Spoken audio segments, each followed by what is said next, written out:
Full Moon sale ಬೆಳಗ್ಗೆ 9 ಗಂಟೆಯಿಂದ ರಾತ್ರಿ 12 ಗಂಟೆವರೆಗೆ ಆಗಸ್ಟ್ 28 ಒಂದು ದಿನಕ್ಕೆ ಮಾತ್ರ. ನೇಪಾಳದಲ್ಲಿ ಸಿಲುಕಿದ ಹಾವೇರಿ ಮೂಲದ 15 ಜನ ಪ್ರವಾಸಕ್ಕೆ ತೆರಳಿರುವ 15 ಜನರ ಮೇಲೆ ಹಾವೇರಿ ಜಿಲ್ಲಾಡಳಿತ ನಿಗಾವನ್ನ ಇಟ್ಟಿದೆ. ಮಾಹಿತಿ ನೀಡುವಂತೆ ಸೂಚನೆಯನ್ನ ಕೊಟ್ಟಿದೆ ಹಾವೇರಿ ಜಿಲ್ಲಾಡಳಿತ. ನೇಪಾಳದಲ್ಲಿ ಹಾವೇರಿಯ 15 ಜನ ಸಿಲುಕಿಕೊಂಡಿದ್ರು. ಇದೀಗ ಅವರು ಬರ್ತಾ ಇದ್ದಾರೆ ಬಸ್ನಲ್ಲಿ.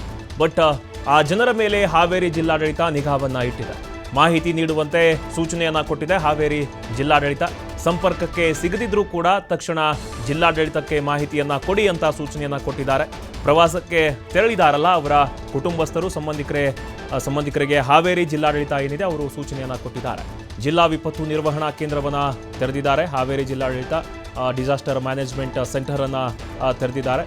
ಸೊ ಅಲ್ಲಿ ಯಾರಾದರೂ ಕೂಡ ಅವರ ಮನೆಯವರು ಪ್ರವಾಸಕ್ಕೆ ಹೋದವರು ಸಂಪರ್ಕಕ್ಕೆ ಸಿಕ್ಕರೂ ಕೂಡ ಮಾಹಿತಿಯನ್ನು ನೀಡ್ರಿ, ಸಂಪರ್ಕಕ್ಕೆ ಸಿಗಲಿಲ್ಲ ಅಂದ್ರೂ ಕೂಡ ಮಾಹಿತಿಯನ್ನು ನೀಡ್ರಿ, ಅವರನ್ನು ಕರೆತರುವಂತಹ ಕೆಲಸವನ್ನು ನಾವು ಮಾಡ್ತೀವಿ ಅಂತ ಇದೀಗ ಹಾವೇರಿ ಜಿಲ್ಲಾಡಳಿತ ಹೇಳಿದೆ. ಅದಕ್ಕೆ ಡಿಸಾಸ್ಟರ್ ಮ್ಯಾನೇಜ್ಮೆಂಟ್ ಸೆಂಟರ್ ಅನ್ನು ಕೂಡ ತೆಗೆದು ಅವರಿಗೆ ಮಾಹಿತಿಯನ್ನು ಕೊಡುವಂತಹ ಕೆಲಸವನ್ನು ಮಾಡ್ತಾ ಇದ್ದಾರೆ. ಇನ್ನು ಹಾವೇರಿ ಮೂಲದ 15 ಜನ ಸಿಲುಕಿಕೊಂಡಿದ್ರು.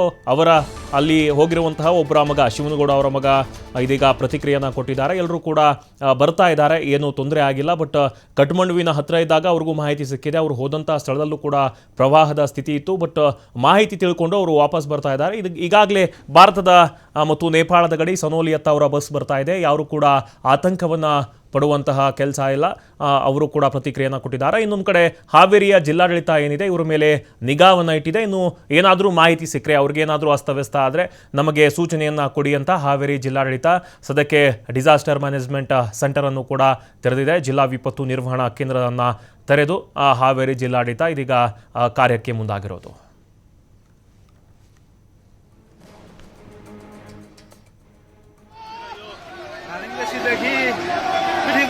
जोड्ने पुल पनि बगेको छ। जोड्नको लागि लाइफलाइन बगाएको छ।